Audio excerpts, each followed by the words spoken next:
Hello everyone, मैं पवन जांगीर स्वागत करता हूं 12th प्लस के इस यूट्यूब चैनल पर। दोस्तों, इस वीडियो में हम बात करेंगे पर्टिकुलर इंटीग्रल के बारे में, यानी विशिष्ट समाकल। विशिष्ट समाकल। तो देखिए, linear differential equation with constant coefficient, यानी अचर गुणांकों वाले रैखिक अवकल समीकरण का जो जनरल सॉल्यूशन होता है, उसके अंदर एक तो था कॉम्प्लीमेंट्री फंक्शन यानी सीएफ यानी पूरक फलन, ठीक है। दूसरा पार्ट होता है इसका पर्टिकुलर इंटीग्रल, ठीक है। दोनों का जो एडिशन होगा वो हमें क्या देगा, व्यापक हल देगा, जनरल सॉल्यूशन देगा। तो आज हम देखेंगे पर्टिकुलर इंटीग्रल के बारे में। तो देखिए, यहाँ से हमारे पास देखिए पर्टिकुलर इंटीग्रल हमारे पास किस प्रकार रहेगा।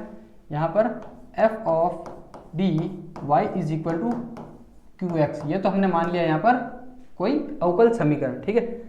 अब देखिए, यहाँ पर क्यू एक्स की जगह कॉम्प्लीमेंट्री फंक्शन में तो जीरो था, ठीक है। तब हम उसको सिंपल सा सॉल्व करते तो वहाँ से डायरेक्ट हमें सिर्फ सी एफ मिल जाता। अब यहाँ पर हमारे पास क्या है, क्यू एक्स यहाँ पर रहेगा। तो देखिए, यहाँ से इसको मान लेते हैं कोई डिफरेंशियल इक्वेशन, ठीक है। ये कोई अवकल समीकरण मान लेते हैं। अब देखिए, इस अवकल समीकरण के लिए जो इसका पी आई होता है वो क्या होगा, यानी पर्टिकुलर इंटीग्रल इसके लिए होगा y is equal to 1 upon F of D Q X के बराबर, ठीक है। तो ये गिवन डिफरेंशियल इक्वेशन है, इसका ये पी ए हो जाएगा, यानी पर्टिकुलर इंटीग्रल क्या होगा, y is equal to 1 upon F of D Q X हो जाएगा इसका पर्टिकुलर इंटीग्रल। अब हम बात करेंगे डिफरेंट केस में, जब एफ ऑफ डी क्या होगा उसके बारे में देखते हैं। तो सबसे पहले हम बात करेंगे यहाँ पर केस फर्स्ट। अब हम यहाँ पर एफ ऑफ डी को मान लेते हैं, ठीक है। यहाँ पर एफ ऑफ डी को पहले मान लेते हैं अपन सिर्फ डी, ठीक है।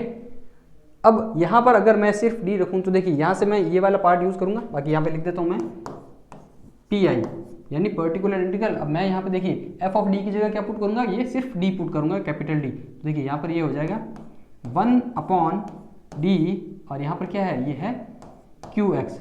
अब देखिए, मैंने पहले भी आपको बताया है 1 अपॉन डी का मतलब क्या होता है, ये होता है इंटीग्रल, ठीक है, यानी समाकलन। 1 अपॉन डी समाकलन होता है, लेकिन सिर्फ इसका इन्वर्स यानी क्या होता है, डी हो जाएगा यहाँ पर अवकलन, ठीक है, यानी डिफरेंशिएशन। जबकि 1 अपॉन डी क्या होता है, ये होता है इसका अपोजिट, ठीक है, इंटीग्रेशन।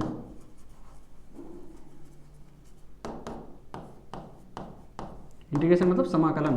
तो देखिए, जब भी हम डिफरेंशियल इक्वेशन को सॉल्व करेंगे, अगर बीच में सॉल्व करने पर डी आ जाए लास्ट में, तो हमें जो भी आगे फंक्शन दे रखा हो उसका अवकलन करना है। और यदि 1 अपॉन डी आए, जो भी आगे फंक्शन राइट साइड में हो उसका क्या करना है, उसका इंटीग्रेशन हमें करना होगा, ठीक है। तो देखिए, पहले केस में हमारे पास क्या है, डी है, तब हमें क्या करना है। तो देखिए, इसका जो सॉल्यूशन होगा वो क्या हो जाएगा, ये हो जाएगा इंटीग्रेशन ऑफ क्यू एक्स, ठीक है। अब यहाँ पे सब x के रेस्पेक्ट में चल रहा है, तो यहाँ पे हो जाएगा यहाँ पे dx, ठीक है। तो यहाँ पर f ऑफ d यदि d हो सिर्फ, तब हमारे पास इसका जो पी आई होगा वो क्या होगा, इंटीग्रेशन ऑफ क्यू एक्स हो जाएगा, ठीक है। क्यू एक्स डी एक्स आ गया। अब क्यू एक्स की जगह जो भी फंक्शन होगा वो हम यहाँ पे पुट करके इसका इंटीग्रेशन करके इसका पी आई निकाल देंगे। अब हम नेक्स्ट केस की बात करें, यदि, ठीक है, बी केस में अगर हम f ऑफ d ले लेते हैं d माइनस एल्फा, ठीक है। अब मैंने यहाँ पे क्या लिया, पहले तो हमने सिर्फ डी लिया, लेकिन यहाँ पर हम ले रहे हैं डी माइनस अल्फा। अल्फा यहाँ पर क्या है, कोई कांस्टेंट है। तब देखिए यहाँ पर क्या होगा, ये पी आई यहाँ पर ये हो जाएगा यहाँ पे 1 अपॉन डी माइनस अल्फा, यहाँ पर है क्यू एक्स। अब देखिए, जब हमारे पास इस तरह का फॉर्म रहेगा, 1 अपॉन एफ ऑफ डी की जगह क्या है, डी माइनस अल्फा है, और यहाँ पर है क्यू एक्स, ठीक है। क्यू एक्स कोई एक्स का फंक्शन है। अब इस केस में जो इसका पी आई होगा या इसका सॉल्यूशन होगा वो क्या होगा, तो देखिए यहाँ से इसका सॉल्यूशन मैं लिख देता हूँ यहाँ पर। तो वो क्या होगा, e की पावर, देखिए यहाँ पर ये क्या है, अल्फा है, ठीक है। तो यहाँ पर आ जाएगा ये अल्फा एक्स, फिर यहाँ पर आएगा इंटीग्रेशन का साइन, यहाँ पर वापस आ जाएगा ये क्यू एक्स, यहाँ पर आएगा e की पावर माइनस का अल्फा एक्स, ठीक है, और यहाँ पर आ जाएगा डी एक्स, ठीक है। तो जब F of D D minus alpha होगा, तब इसका पी आई होगा e की पावर अल्फा एक्स। ये बाहर की तरफ आप अल्फा कहाँ से लोगे, ये वाला, ठीक है। अल्फा कांस्टेंट है, तो यहाँ से आप अल्फा की वैल्यू यहाँ पर पुट करोगे, क्यू एक्स जो भी फंक्शन है वो यहाँ पे एज इट इज आ जाएगा, और e की पावर माइनस का अल्फा एक्स इसके साथ मल्टीप्लाई होगा, और लास्ट में है डी एक्स, यानी इसके ये क्यू एक्स ई की पावर माइनस अल्फा एक्स का क्या करना है, हमें इंटीग्रेशन करना है, और बाहर e की पावर अल्फा एक्स से हमें मल्टीप्लाई करके इसका पी आई निकालना है, ठीक है। तो ये रहेगा कौन सा केस, ये रहेगा हमारे पास डी माइनस अल्फा का केस आ जाएगा, ठीक है। अब देखिए नेक्स्ट हम बात करेंगे यहाँ से, देखिए ये हो गया जब डी माइनस अल्फा है। सी पार्ट में देख लेते हैं कि जब एफ ऑफ डी की जगह, ये तो सिर्फ एक पार्ट है, अगर इसमें मल्टीपल पार्ट आ जाए तो मैं यहाँ पे ले लेता हूँ F of D is equal to D minus alpha 1, यहाँ पे ले लेता हूँ डी माइनस अल्फा 2, यहाँ पे आएगा डी माइनस अल्फा 3, ठीक है, अप टू यहाँ से ये जाएगा डी की पावर माइनस अल्फा n, ठीक है। अगर इस प्रकार का कोई हमें फंक्शन मिल जाए, ठीक है, एफ ऑफ डी क्या आ जाए D minus alpha 1 D minus alpha 2, ठीक है, अल्फा 1 अल्फा 2 क्या कुछ भी हो सकता है, 1 2 3 जो भी हो हमारे पास, तब उस केस में इसका सॉल्यूशन क्या करना है। तो देखिए जो हमारे पास बी केस है, अब ये यहाँ पर जो भी होगा ये किस प्रकार लिखा जाएगा यहाँ पर, तो देखिए यहाँ पर ये अपॉन में आएगा, तो मैं इसको लिख सकता हूँ P I is equal to 1 upon, ठीक है, ये पूरा कंप्लीट यहाँ पे नीचे आ जाएगा 1 अपॉन, यहाँ पर मैं ले लेता हूँ D minus alpha 1 D minus alpha 2, और ये अप टू जाएगा हमारे पास डी माइनस अल्फा n के बराबर। अब देखिए यहाँ से ये हमारे पास क्यू एक्स क्या है, ये लिख देता हूँ यहाँ पर क्यू एक्स। अब देखिए ये हो गया, यहाँ पर मैंने प्रॉपर क्या किया, जो भी एफ ऑफ डी है मैंने यहाँ पर इसमें पुट कर दिया, जो भी हमारे पास इसका सॉल्यूशन रहेगा। अब देखिए अब इसको सॉल्व करने का तरीका क्या रहेगा कि यहाँ पर ये जो भी 1 अपॉन एफ, देखिए यहाँ पे ये दे रखा है ना, इसको क्या करना है पार्शियल फ्रैक्शन यानी आंशिक भिन्न में इसको तोड़कर, पहले तो इसको क्या करेंगे, ये जो भी दे रखा है इसको हम तोड़ देंगे आंशिक फलन में, सॉरी आंशिक भिन्न में यानी पार्शियल फ्रैक्शन में, तब ये क्या हो जाएंगे, ये 1 अपॉन डी माइनस अल्फा 1 ये अलग हो जाएगा, फिर प्लस 1 अपॉन यहाँ पे जो भी ऊपर कांस्टेंट रहेगा वो हम निकाल देंगे, डी माइनस अल्फा 2 ये अलग हो जाएगा। फिर ये जैसे ही अलग अलग होगा तब हम वापस केस 2 के जो फॉर्मूला है केस 2 का उसको यूज़ करते हुए उनको इंडिविजुअल यानी अलग अलग सॉल्व कर देंगे, ठीक है। तो देखिए यहाँ से अब इसका देखिए पार्शियल फ्रैक्शन में कैसे आएगा, इसको तोड़ के लिखना है, तो यहाँ पे मैं लिख देता हूँ a अपॉन, देखिए इसको लिख देता हूँ a1, और यहाँ पर ये आ जाएगा d माइनस अल्फा 1 प्लस यहाँ पर आ जाएगा a2, ठीक है। इनको पार्शियल फ्रैक्शन में तोड़ने के बाद कुछ इस प्रकार से हमारे पास आएगा, यहाँ पर ये आ जाएगा d माइनस अल्फा 2, ठीक है, प्लस अब तो इसको लास्ट तक ले लेते हैं a की पावर n अपॉन, यहाँ पर क्या है, ये है d माइनस अल्फा n, ये ब्रैकेट क्लोज किया। अब बाहर यहाँ पे क्या है, ये है क्यू एक्स, ठीक है। देखिए हमने क्या किया, यहाँ पर ये जो भी हमारे पास फंक्शन रहेगा 1 अपॉन में, इसको क्या करना है तोड़ कर लिखना है पार्शियल फ्रैक्शन में यानी आंशिक भिन्न में, ये मैंने यहाँ पे इसको आंशिक भिन्न में लिख दिया। अब वापस क्या होगा, अब आप क्यू एक्स से इसको मल्टीप्लाई कर देंगे, देखिए यहाँ पे मैं लिख देता हूँ पार्शियल फ्रैक्शन, पार्शियल फ्रैक्शन यानी आंशिक भिन्न, ये क्या है आंशिक भिन्न में तोड़ने पर,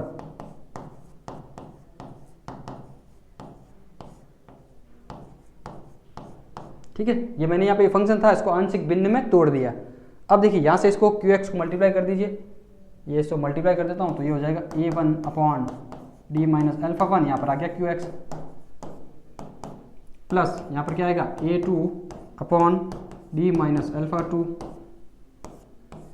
यहाँ पर है वापस क्यू एक्स, ठीक है, मल्टीप्लाई कर दिया इसको Q x up two plus an upon D minus alpha n, और यहाँ पर आ जाएगा यहाँ पे क्यू एक्स, ठीक है। तो सिंपल मैंने इसको आंशिक भिन्न में तोड़ा, क्यू एक्स से मल्टीप्लाई किया, वापस ये कौन सा केस बन गया, केस सेकंड। वहाँ पर आप इंडिविजुअल वो फॉर्मूला लगा के इसको सॉल्व कर सकते हैं, ठीक है।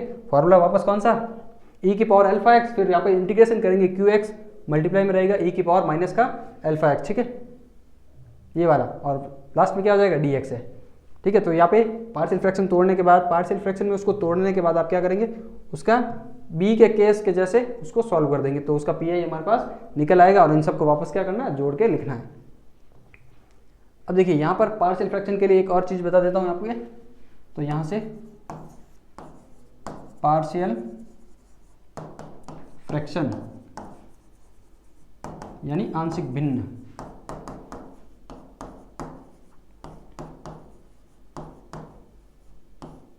देखिए आंशिक भिन्न में मैं 3 टाइप बता देता हूँ यहाँ से। अगर हमारे पास 1 अपॉन एक्स प्लस ए हो या एक्स प्लस बी हो इज इक्वल टू, अब इसको कैसे तोड़ोगे, तो यहाँ से ये आ जाएगा हमारे पास a upon X plus A plus B upon X plus B, ठीक है। अब इसका सॉल्यूशन कैसे निकालना है, या तो आप इनका एलसीएम लेकर मल्टीप्लाई करीजिए, फिर एक्स स्क्वायर या एक्स का यहाँ पे इनको जो कोफिशिएंट है उनको कंपेयर करके इसका आंसर निकालिए, ठीक है। तो देखिए यहाँ पे इसको इससे मल्टीप्लाई किया, इसको इससे मल्टीप्लाई किया, इनको मल्टीप्लाई किया आपस में, ठीक है। एलसीएम में यही आएगा मल्टीप्लाई, ये नीचे वाला एलसीएम यहाँ पर ये नीचे वाला जो पार्ट है वो हो जाएगा कैंसिल।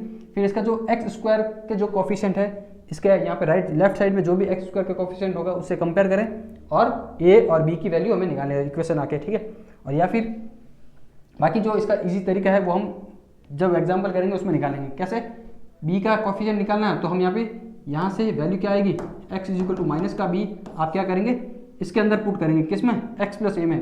बाकी देखिए यहाँ से b अपॉन जिसके लिए निकाल रहे हैं अपन उसके नीचे वाला जो भी है उसको यहाँ पर छिपा देना है, ठीक है। यहाँ से एक तो x की वैल्यू निकाल दी, x is equal to minus का b, ठीक है। फिर यहाँ से b के नीचे क्या है x प्लस बी, तो इसको छिपा दिया, x is equal to minus का b कहाँ पुट करना है, यहाँ पर। तो यहाँ पे माइनस बी प्लस ए ये क्या हो जाएगा 1 अपॉन, ठीक है, ये वाला छिपा देंगे तो यहाँ से b की वैल्यू क्या आ जाएगी, माइनस की जगह x की जगह क्या पुट करना, माइनस का b, तो माइनस b प्लस ए ये क्या हो जाएगा, b की जगह b की ये वैल्यू आ जाएगी, ठीक है। बाकी ये जो हमारे पास यहाँ पे कांस्टेंट टर्म लेंगे तो हमें डायरेक्ट वैल्यू इसकी मिल जाएगी।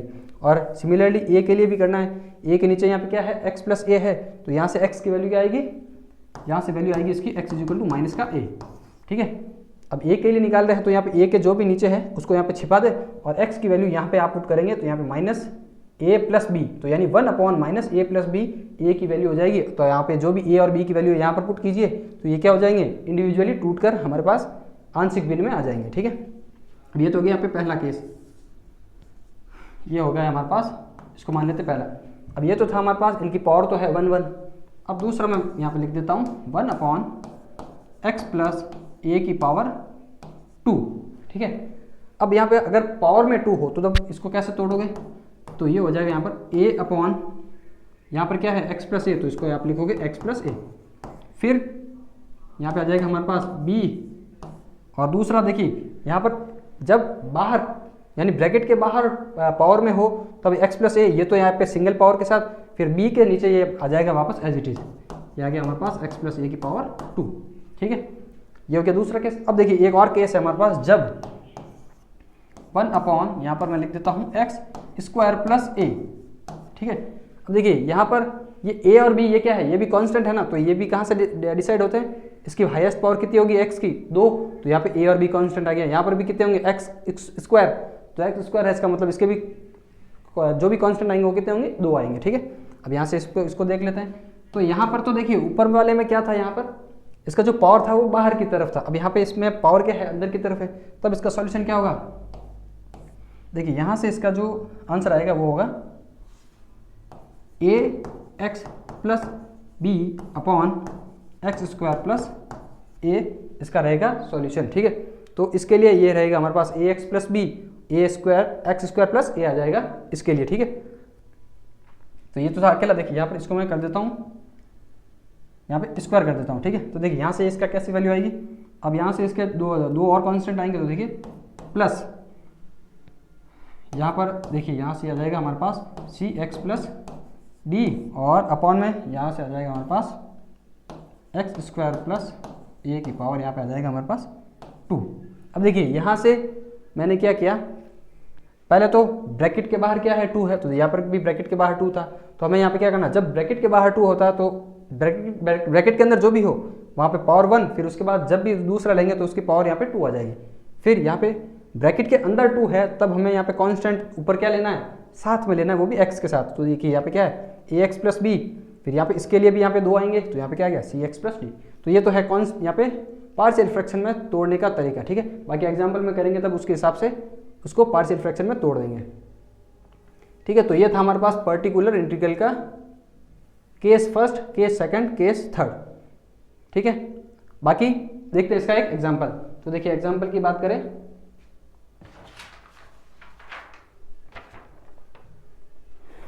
ठीक है। तो देखिए एग्जाम्पल ले लेते हैं इसका, पर्टिकुलर इंटीग्रल का एक एग्जाम्पल करते हैं अपन।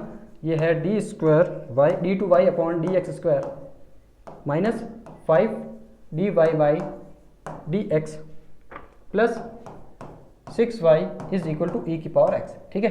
अब यहाँ पर हमें यहाँ पर क्या है, ये है 4x। अब हमारे पास जो qx था वो उसकी जगह हमें क्या दे रखा है ये है e की पावर 4x। अब इसको करते थे यहाँ पे सॉल्व। तो सबसे पहले इसका क्या निकालना होगा, CF। तो यहाँ पे देखिए, यहाँ से ये इसको लिख सकते हैं अपन capital D square minus 5D plus 6, और यहाँ पर आ जाएगा हमारे पास y is equal to e की पावर 4x। ठीक है, अब नेक्स्ट सबसे पहले इसके ऑक्सिलरी इक्वेशन निकाल देते हैं। तो ऑक्सिलरी इक्वेशन क्या हो जाएगी, ये होगी m square minus 5m plus 6 is equal to 0। अब इसको सॉल्व करें तो देखिए, इसको तोड़ेंगे तो यहाँ पे क्या आएगा, माइनस का m स्क्वायर, देखिए माइनस 3 और माइनस 2 हो जाएगा 6, तो माइनस का 3m माइनस का 2m plus 6 is equal to 0। ठीक है, इसको इस प्रकार तोड़ दिया। तो यहाँ से m कॉमन लिया तो यहाँ पे क्या बचेगा, m माइनस 3, यहाँ से मैं कॉमन ले लेता हूँ माइनस का 2, तो यहाँ पे क्या बचेगा, m minus 3 is equal to 0। ठीक है, तो ये कि यहाँ से कॉमन ले लेते हैं अपन m माइनस का 3, तो रिमेनिंग क्या हो जाएगा, m minus 2 is equal to 0। तो देखिए यहाँ से m की वैल्यू कितनी आ गई, देखिए यहाँ से एक तो है 2 और 3, तो m इज इक्वल टू हमारे पास क्या आ गया, 2 और 3। तो CF लिख देते हैं पहले। तो CF क्या आएगा, तो CF हमारे पास हो जाएगा e की पावर, पहले C1 e की पावर क्या है 2x प्लस C2 e की पावर 3x, ये तो आ गया हमारे पास CF। ठीक है, अब हम बात करेंगे PI की। तो देखिए यहाँ से इसका निकाल देते हैं पर्टिकुलर इंटीग्रल। ठीक है, तो यहाँ से इसकी बात करेंगे PI, तो वो क्या था, 1/d स्क्वायर माइनस का 5d प्लस 6। ठीक है, और यहाँ पर क्या है, e की पावर 4x। ठीक है, अब ये कौन सी फॉर्म है, 1/f(d), और यहाँ पर qx की जगह क्या है, e की पावर 4x है। अब देखिए यहाँ से इसको नेक्स्ट अब कैसे सॉल्व करना है, तो इसको अपन पहले तोड़ देते हैं पार्शियल फ्रैक्शन में, फिर वो जो हमारे पास सेकंड केस वाला फॉर्मूला था उसको यहाँ पे यूज़ कर लेंगे। तो देखिए इसको हमने यहाँ पे ऊपर क्या सॉल्व किया था, ये हमारे पास आएगा m माइनस 3 m माइनस 2। ठीक है, m की जगह d पुट कर दे वापस, तो ये क्या बन जाएगा, m की जगह d माइनस 2 और d माइनस 3। ठीक है, यही तो था, बाकी यही है, वापस इसको मल्टीप्लाई करोगे तब यही आएगा, e की पावर 4x। अब हमारे पास क्या है, अब ये 1/f(d) में आ गया हमारे पास ये वाला। अब इसको क्या करेंगे, आंशिक भिन्न में तोड़ने पर। तो देखिए यहाँ से मैं इसको तोड़ देता हूँ पार्शियल फ्रैक्शन में। तो यहाँ से इसको कैसे तोड़ोगे, तो यहाँ पर ये है a/d माइनस 2, देखिए इसको इक्वल में लिख देता हूँ यहाँ से, या फिर इसको यहाँ पे अलग कर देता है। ये क्या है, 1/d माइनस 2, यहाँ पर है हमारे पास d minus 3 is equal to, यहाँ पर है a, यहाँ पर क्या है d माइनस 2, यहाँ पर ले लेते हैं b/d माइनस 3। अब देखिए मैंने इसको कैसे सॉल्व करना है, तो यहाँ से पहले कर लेते हैं अपन b के लिए। तो b की वैल्यू क्या आएगी, तो यहाँ से जो वैल्यू लेंगे d इज इक्वल टू क्या आएगा, यहाँ से माइनस 3 है, d minus 3 is equal to 0 लिखेंगे। तो यहाँ से d की वैल्यू अपन मान लेते, d की वैल्यू क्या आएगी, प्लस का 3 की। ठीक है, d की वैल्यू क्या आ जाएगी, प्लस का 3, d minus 3 is equal to 0 लिखा, 3 को उधर भेजा तो d की वैल्यू क्या आ गई, 3 आ गई। ठीक है, अब देखिए b के लिए वैल्यू निकाल रहे हैं, तो b के नीचे जो भी है उसको यहाँ से क्या कर दीजिए, छुपा दीजिए। तो इसको छिपाया, तो d की वैल्यू 3 है, तो इसमें यहाँ पे 3 वैल्यू पुट कीजिए, तो 3 माइनस 2 क्या बनेगा, 1, तो 1/1 क्या आ गया, 1। तो b की वैल्यू हमारे पास यहाँ से क्या आ गई, 1। ठीक है, अब हम बात कर लेते हैं a के लिए। तो देखिए यहाँ से देखिए यहाँ से a/, में क्या है, ये d माइनस 2 है, तो यहाँ से d की वैल्यू क्या आएगी, प्लस का 2, तो d आप इसको छिपा दीजिए ये वाला। अब इसमें रखेंगे d इज इक्वल टू 2, तो यहाँ पर आप 2 रखा। ठीक है, तो देखिए यहाँ पर आपने आप 2 रखा, तो ये क्या बन जाएगा, 2 माइनस 3, यानी माइनस का 1 आएगा नीचे, तो 1/ माइनस का 1 क्या होगा, माइनस का 1 आ जाएगा। तो यहाँ से a इज इक्वल टू क्या आ गया, माइनस का 1। ठीक है, तो ये आ गए हमारे पास दोनों वैल्यू, a क्या आया, माइनस का 1, b आ गया 1। तो यहाँ पे पुट कर दीजिए, पार्शियल फ्रैक्शन में हमारे पास आ जाएगा। तो ये आ गया हमारे पास माइनस का 1/d माइनस 2। फिर यहाँ पे देखिए ये साथ में हमारे पास, देखिए इसको मल्टीप्लाई कर देंगे, b है 1, तो यहाँ पर नीचे क्या है, d माइनस 3, यहाँ पे है हमारे पास, ये है qx की जगह e की पावर ये 4x है हमारे पास। अब देखिए अब वापस इसको, ये qx है, इसको अंदर भेजना है यानी मल्टीप्लाई करना है, तो मैं इसको मल्टीप्लाई कर देता हूँ। -1 को आगे ले लेते हैं, 1/d माइनस 2 e की पावर 4x प्लस ये क्या है, 1/d माइनस 3 और e की पावर 4x। अब वो वाला सेकंड जो केस है उसका फॉर्मूला लिख देते हैं इसमें। तो क्या था फॉर्मूला, जब 1/f(d) की जगह d माइनस अल्फा हो और यहाँ पे क्या है e की पावर ax हो, ठीक है, तब इस केस में हमारे पास क्या आएगा, देखिए यहाँ पर भी हमारे पास ये e की पावर में यहाँ पे हो जाएगा ax, जैसे को यहाँ पे क्या था qx था, ठीक है। तब उस केस में हमारे पास इसका आंसर क्या रहेगा, यहाँ पर आता था हमारे पास e की पावर अल्फा x, फिर इंटीग्रेशन का साइन यहाँ पर आएगा qx, और इसके मल्टीप्लाई में आएगा e की पावर माइनस का अल्फा x, और यहाँ पर आ जाएगा dx, ठीक है। तो ये था फॉर्मूला। अब यहाँ पर इसमें दोनों के लिए पुट कर देते हैं, तो यहाँ से देखिए ये माइनस का वन एज इट इज है, वो क्या है e की पावर अल्फा x, e की पावर अल्फा x आ गया, फिर इंटीग्रेशन का साइन, ये आ गया इंटीग्रेशन का साइन, qx की जगह यहाँ पे क्या है e की पावर 4x, फिर मल्टीप्लाई में e की पावर माइनस का अल्फा x, e की पावर माइनस का अल्फा, अल्फा यहाँ पे क्या है, ये रहा देखिए अल्फा, यहाँ पे 2 है, ठीक है, फॉर्मूले में क्या है d माइनस अल्फा, यानी अल्फा यहाँ पे क्या है 2 है, तो ये आ गया 2 और यहाँ पे आ गया x, फिर यहाँ पे आ गया dx। तो ये तो हो गया पहले वाला पार्ट, प्लस, ठीक है, देखिए इसको यहाँ पे नीचे ले लेते हैं, तो यहाँ से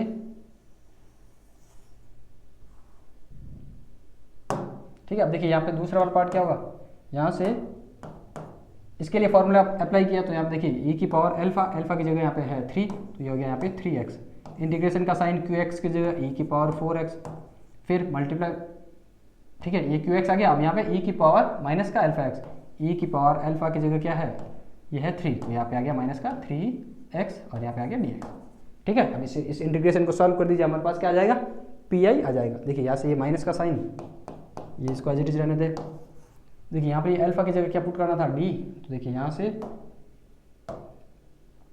यहाँ पे क्या है, ये है 2, तो इसको मैं लिख देता हूँ, यहाँ पे देखिए 2 था, इसको लिख देते हैं यहाँ पर 2, तो देखिए यहाँ से ये क्या है e की पावर 2x, ठीक है, फिर इंटीग्रेशन का साइन e की पावर 4x, e की पावर माइनस का 2x, base same, power add किया तो 4 माइनस 2 क्या होगा 2, तो यहाँ पे क्या आ जाएगा e की पावर 2x dx, माइनस यहाँ पे प्लस e की पावर 3x, यहाँ पे देखिए बेस सेम, पावर ऐड किया तो 4x माइनस 3x क्या बचेगा, एक सिंगल x, तो e की पावर x यहाँ पर आ जाएगा dx। अब हमें क्या करना है, इसका इंटीग्रेशन करना है, तो कर दीजिए इंटीग्रेशन, तो यहाँ पे है माइनस का 1, यहाँ पे e की पावर 2x, ये है एज इट इज़। अब इंटीग्रेशन ऑफ e की पावर 2x का क्या होगा, तो e की power 2x as it is, फिर पावर में यहाँ पे एक्स्ट्रा क्या है 2 है, तो यहाँ पे आ जाएगा नीचे की तरफ, ठीक है। ये हो गया इसका इंटीग्रेशन, ब्रैकेट क्लोज। अब इसके भी देखते हैं, तो यहाँ पे है e की power 3x, integration of e की पावर x क्या होता है सेम, और यहाँ, ठीक है, ये हो गया इसका इंटीग्रेशन। तो देखिए यहाँ से ये क्या बनेगा, माइनस का 1, ठीक है, ये अपॉन में 2 आ गया, ये हो जाएगा e की पावर 4x, प्लस यहाँ पर भी क्या है e की पावर 4x, तो ये है प्लस का 1 e की पावर 4x, ये है माइनस का हाफ e की पावर 4x, तो इसको ऐड करोगे तो ये क्या आ जाएगा 1/2 e की पावर 4x, ठीक है, ये रहेगा इसका pi, ठीक। अब देखिए नेक्स्ट इसमें बात करेंगे अपन, अब ये pi हमारे पास आ चुका है, अब हमें क्या देखना है, जनरल सॉल्यूशन। तो जनरल सॉल्यूशन के लिए उसका कॉम्बिनेशन क्या होता है, एक तो था CF यानी कॉम्प्लीमेंट्री फंक्शन, दूसरा होता है PI। तो देखिए इन दोनों को ऐड करके लिख देते हैं यहाँ से, तो इसका मैं लिख देता हूँ यहाँ पर जनरल सॉल्यूशन यानी व्यापक हल। तो ये क्या होता है, y is equal to CF plus PI,